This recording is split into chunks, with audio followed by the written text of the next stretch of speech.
ఏదో రొమాంటిసైజ్ చేయకుండా మన ప్రస్తుత ప్రభుత్వం చేస్తున్నటువంటి ఏంటంటే ఎస్టీకి ఎస్సీలకి కమ్యూనిటీ హాల్స్ కట్టిస్తా అని రొమాంటిసైజ్ చేయకుండా ఇష్యూ బేస్డ్ పాలిటిక్స్ చేస్తున్నటువంటి మన సిపిఐఎం పార్టీకి హృదయపూర్వక వందనాలు చెప్తూ ప్రత్యేకంగా ఈ మధ్యకాలంలో నేను అటెండ్ అయినటువంటి మీటింగ్స్ సంబంధించినటువంటి విషయాలు తీసుకుంటే ఆదివాసీకి సంబంధించినటువంటి కొన్ని ఇష్యూస్ని, ల్యాండ్కి సంబంధించినటువంటి కొన్ని ఇష్యూస్ని, at the same time private రంగంలో రిజర్వేషన్స్ కావాలనేటువంటి ఇష్యూస్ని తీసుకోవడం it's a wonderful occasion to share some of our issues. ముఖ్యంగా నేను ఒక 2 కొటేషన్స్ చదువుతాను మీకు. అంటే ఒక పొలిటికల్ రిప్రజెంటేటివ్స్ అంటే వాళ్ళు ఒక దేశంలో మినిస్టర్షిప్స్ తీసుకున్నారు, పార్లమెంటరీ పాలిటిక్స్లో రిప్రజెంటేటివ్స్ ఏ విధంగా వాళ్ళ యొక్క స్టేట్మెంట్స్ ఇస్తారనేది ఒక 2-3 నేను మీకు చదివి ముందుగా మన మిత్రులు ఇంతకుముందు అరుణ్ షూరిని కోట్ చేస్తూ మాట్లాడారు. ఆయన ఏమంటారంటే investment will be more uncertain in an increasingly competitive world if jobs are given on the basis of my birth and not on the basis of my capability. So Arun Shourie గారు చేసినటువంటి మాట, ఇది చెప్పినటువంటి మాట. ఒక ఎంపీగా ఈ ప్రజలందరి ఓట్లు తీసుకొని ఒక మినిస్టర్షిప్ని రిప్రజెంట్ చేస్తున్నటువంటి వ్యక్తి ఈ మాట అనవచ్చున అనేది ఒక question. What is the capability అంటే ఏ విధంగా ఒక క్యాపబిలిటీని నువ్వు డిసైడ్ చేస్తావు? నేను ఈ మధ్య కాలంలో ఫీల్డ్ వర్క్ వెళ్తున్నప్పుడు కొంతమంది విద్యార్థులు ఏంటంటే ఎలాంటి సౌకర్యాలు లేకుండా వాళ్ళకు తోచిన విధంగా, అంటే ఎవరి సహాయ సహకారాలు లేకుండా తమంతట తామే ఇగో ఈ విధంగా కూర్చొని, ఒక లైట్ లేదు, ఒక చదువుకుందామంటే ఒక చైర్ లేదు, వాళ్ళకి సరిగ్గా చెప్పే ఒక ఉపాధ్యాయుడు లేడు. All these people are studying in the government schools and they are learning on their own. And people who are studying in the corporate sectors, particularly in the Narayana concept schools, techno schools, where do you place these 2 kinds of people అనేది నేను question చేస్తున్నా. అంటే నువ్వు capability మాట్లాడినప్పుడు ఒక వ్యక్తి యొక్క క్యాపబిలిటీస్ని ఏ విధంగా మేజర్ చేస్తున్నావు? అన్ని సౌకర్యాలు కల్పించి ఉన్నటువంటి ఈ క్యాపబిలిటీస్ని మాట్లాడతావా, లేకుంటే తనంతా తాను సంపాదించిన అవుట్ ఆఫ్ 500 350 మార్క్స్ వాళ్ళు స్కోర్ చేసినటువంటి క్యాపబిలిటీ గురించి మాట్లాడతావు అనేది ఒక క్వశ్చన్. ఇప్పుడు జరుగుతున్న తరుణం ఏంటంటే ప్రతి ప్రైవేట్ కార్పొరేట్ కంపెనీస్ ఒకే ఒక మాట ఏమంటారంటే, when you ask about the reservations in private companies, they will say that all the SC/SCs or OBCs are not capable to handle the situation.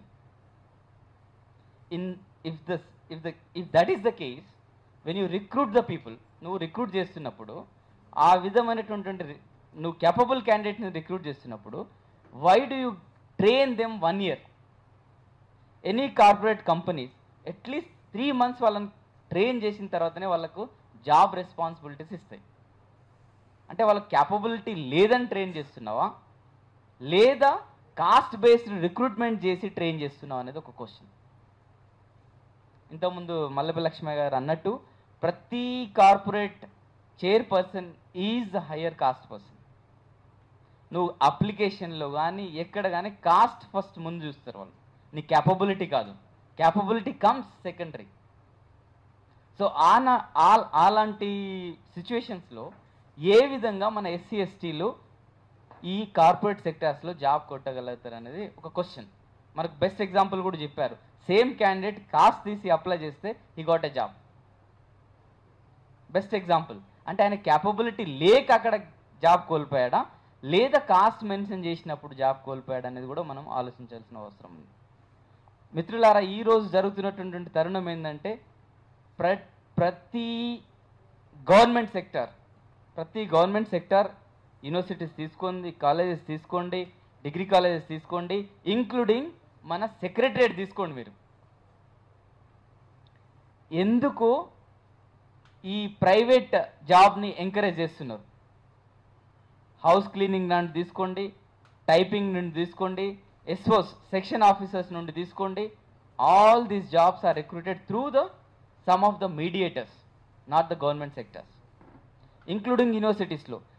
ఈ గవర్నమెంట్ సెక్టార్స్లో ఎక్కడెక్కడైతే ఉన్నాయో అక్కడ అకార్డింగ్ టు ద కాన్స్టిట్యూషన్ ఏంటంటే, even if you recruit contractual basis you need to follow the reservation system అనేది ఉంది.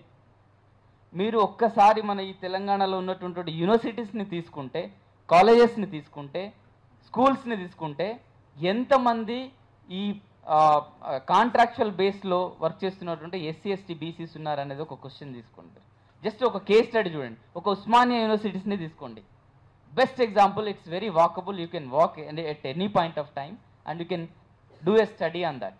ఎంతమంది SC ST OBC employees ఈ మన ఏంటి ప్రైవేట్గా రిక్రూట్ అయ్యి దాంట్లో చేస్తున్నారు అనేది ఒక క్వశ్చన్ తీసుకొని ఇంటర్వ్యూ చేయండి. దేంట్లో క్లీనింగ్ నుండి తీసుకోండి, హౌస్ క్లీనింగ్ నుండి, సెక్యూరిటీ గార్డ్స్ నుండి తీసుకోండి మీరు ఫస్ట్. తర్వాత ఆఫీస్ అటెండెంట్స్, ఆఫీస్ బాయ్స్, ఎంతమంది మన ఎస్సీ ఎస్టీ ఓబీసీ పిల్లలు ఉన్నారు దాని మీద ఒక చిన్న స్టడీ చేస్తే ఈ స్టడీస్ని మనం ఏ విధంగా క్వశ్చన్ చేయొచ్చు. ఫస్ట్ మనం గవర్నమెంట్ జరుగుతున్నటువంటి అనర్థాలను క్వశ్చన్ చేసి తర్వాత మనం ప్రైవేట్ సంబంధించినటువంటి విషయాలను కూడా లేవనెత్తాలనేది ఒక అభిప్రాయం. ఇంకోటి ఏంటంటే, ఈ ప్రైవేట్ రంగంలో మనకు ఉద్యోగాలు అంత ఆషమాషిగా వాళ్ళు ఇస్తారనేది కూడా ఒక మన అదంటే ఇమాజిన్డ్ థింగ్. అది పార్లమెంట్ దాకా వచ్చినటువంటి బిల్లునే వీళ్ళు ఆపారంటే, పార్లమెంట్లో అందరు అనుకున్నాం ఇంకా పాస్ అవుతుంది, ఇది వచ్చేస్తుంది అని అనుకున్నట్టు బిల్లును ఈ రాజకీయ పార్టీలన్నీ కలిసి ఆపేశాయి. ఎందుకంటే ఎకనామికల్గా, సోషల్గా, పొలిటికల్గా ఒకే ఒక అవకాశం ఎక్కడ ఉందంటే, ఉద్యోగం వస్తేనే ఈ ఎకనామికల్, పొలిటికల్, సోషల్ అప్గ్రేడ్మెంట్ జరుగుతున్నది వాళ్ళకి బాగా తెలుసు. ఈ అప్గ్రేడ్మెంట్స్ని బ్లాక్ చేయాలంటే ప్రైవేటైజేషన్లో వీళ్ళకు ఉద్యోగాలని బ్లాక్ చేయాలి ఫస్ట్. గవర్నమెంట్లో ఎప్పుడు మనకి ఇష్టం ఉన్నప్పుడు ఇద్దాం. ఎందుకంటే రోస్టర్ సిస్టమ్స్ కూడా మీరు రోస్టర్ సిస్టమ్ని స్టడీ చేస్తే ఎక్కడైతే లేని ఎడ్యుకేటెడ్ ఎలిజిబుల్ క్యాండిడేట్స్ లేని దగ్గర మనకి రోస్టర్ సిస్టమ్ ఇస్తారు. సార్ చాలా ఎక్స్పీరియన్స్డ్ యూనివర్సిటీలో వర్క్ చేసిన వాళ్ళు ఉన్నారు ఇక్కడ. ఎకనామిక్లో ఎవరు ఎస్సీ ఎస్టీ లేరా, బీసీ లేరా అంటే ఎకనామిక్స్ డిపార్ట్మెంట్లో ఒక రోస్టర్ సిస్టమ్ తీసుకొచ్చి, ఒకవేళ ఇఫ్ ఎట్ ఆల్ ఎకనామిక్స్ డిపార్ట్మెంట్లో ఒక మేల్ పిహెచ్డి చేసి ఎలిజిబుల్ ఉన్నాడు అంటే అక్కడ ఎకనామిక్ ఎస్టీ ఉమెన్ అని ఇస్తారు. సో ఈ విధంగా జరుగుతున్నటువంటి అన్యాయాల్ని మనం ఫస్ట్ రేజ్ చేస్తూ ఈ అవకాశం ఇచ్చినటువంటి సిపిఎం పార్టీకి నేను హృదయపూర్వక వందనాలు చెప్తూ, I will be with you at any point of time. I'll join with your